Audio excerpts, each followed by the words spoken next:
ये है व्रत। क्या है? व्रत, सर्किल। और व्रत में ये है केंद्र। क्या है? सेंटर। क्योंकि व्रत जब बनाते हैं तो प्रकार से सेंटर लेकर और इस तरह घुमाते, तो जहां पर ये नोक रखी जाती है उसको बोलते सेंटर। और सेंटर से लेकर व्रत, इसको जो ये पहिए जैसा होता है परिधि। क्या बोलते हैं? परिधि। परिधि।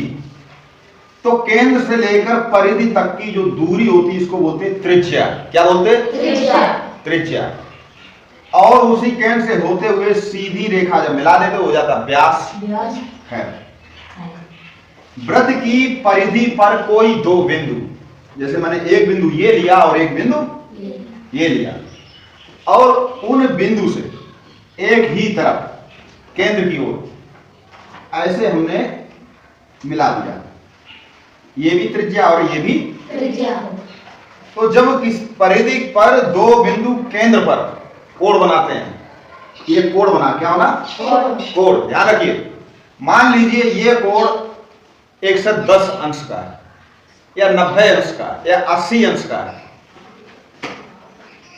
मान लिया 110 का है, तो उन्हीं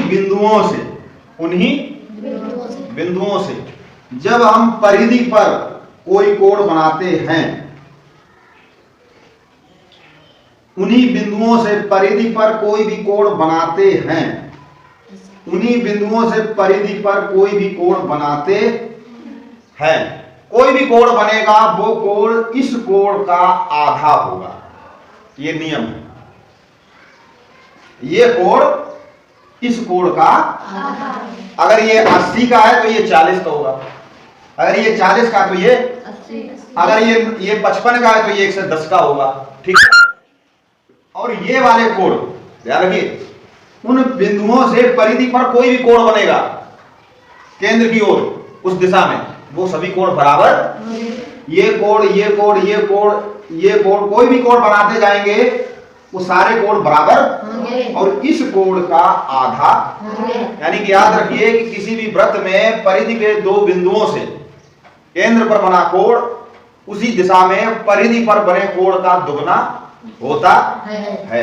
तो इस तरह के प्रश्न आते हैं, कक्षा 6 से शुरू हो जाते हैं, 8 से और 10वीं तक ये प्रश्न पूछा जाता है। इस तरह से मिलते जुलते प्रश्न आते हैं। आपको ये कोण दिया जाएगा तो ये कोण पूछा जाएगा, और ये कोण दिया जाएगा तो ये कोण पूछा। अब आप बताइए, ये कोण 120 अंश का है, तो ये कोण कितने अंश